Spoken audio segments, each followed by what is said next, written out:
Hello বন্ধুরা, আমি চলে এসেছি নতুন একটা ভিডিও নিয়ে। এই তো আমার ছেলে খেলা করছে। এখন বাজে সকাল 7:30। ওর ঘুম থেকে উঠে থেকে দুষ্টুমি করা শুরু করেছে। প্রথম তার দুষ্টুমি হলো মায়ের ফোনটা নিব, কার্টুন দেখব, তাই দিইনি। এখন আমাকে বিরক্তি করাচ্ছে। তবে তাকে খাবার খাইয়ে দিয়েছি বলে এখন কোনো চাপ নেই। আমি যাব চান করতে।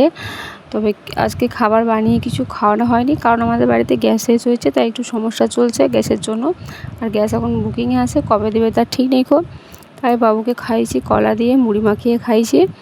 তারপরে 10টার দিক করে বা 9:30টার দিক করে, এত দেরি করবো না, 9:30টার দিক করে কারেন্টে জল গরম করে সাইলাক খাইয়ে দেবো। তারপরে দুপুরে যখন উনান জ্বালাবো রান্নার জন্য, তখন ওকে আমি খিচুড়ি বানিয়ে খাওয়াবো। তো আমি এখন যাবো চান করতে। বাবুকে এখন কার কাছে রেখে যাব সেই ভাবছি। তো দেখো, চান করা হয়েছে, আমার ঠাকুরকে জল দেওয়া হয়েছে। আমি এখন মুড়ি খেতে বসেছি। প্রচুর খিদে পেয়েছে, তাই গ্যাস শেষের কারণে কিছু ভাজা হয়নি, মানে পকোড়ি বা আলু টালু কিছু ভাজা হয়নি। তাই আম, পেঁয়াজ কুচি আর মিষ্টি দিয়ে খাবো। তো বাড়িতে সবাই এই দিয়েই খাবে, কারণ প্রচুর অসুবিধা হচ্ছে গ্যাসের জন্য। আবার একটু মুড়ি খাবার জন্য আবার আলু ভাজবো, উনান জ্বালাবো, তাই উনান একবারে জ্বালিয়ে ভাত রাঁধবো।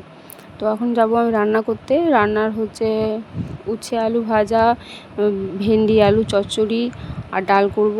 তো রান্নার ভিডিও আমি বানাবো না, তার কারণ হচ্ছে এই প্রচুর এই কাঠ ফাটা গরমে, মানে এত গরম, বাইরে কাঠ রেখে দিলে হয়তো ফেটে যাবে। এই তো গরম পড়েছে আর এত রোদ পড়েছে, তাই ভিডিও বানানো সম্ভব হবে না। তাই বাবুকে, আমার ভাসুরের ছেলে আছে, তার সঙ্গে একটু খেলতে দিয়েছি। তার সঙ্গে ভালো খেলে, তো খেলছিল। তারপর বাবুকে চান করিয়ে ঘুম পাড়িয়ে প্রায় 1:30 বেজে গেছে। আমি এখন খেতে বসেছি। এই দেখো, আমি রুমে খেতে বসেছি, তার কারণ হচ্ছে বাবু ঘুমিয়ে গেছে। বাবুর কাছে কে থাকবে, থাকার কেউ নেই। যদি উঠে যায় তো বিছানা থেকে নেমে পড়বে, যদি পড়ে যায় তার জন্য আমি তার কাছেই খেতে বসেছি, চোখের সামনে খাবো। তাই একটা ছোট্ট একটা ভিডিও বানালাম, রাখলাম। বন্ধুরা, ভালো যদি লাগে ভিডিওটাকে লাইক করবে, কমেন্ট করে জানাবে। ভালো থাকবে বন্ধুরা, টাটা।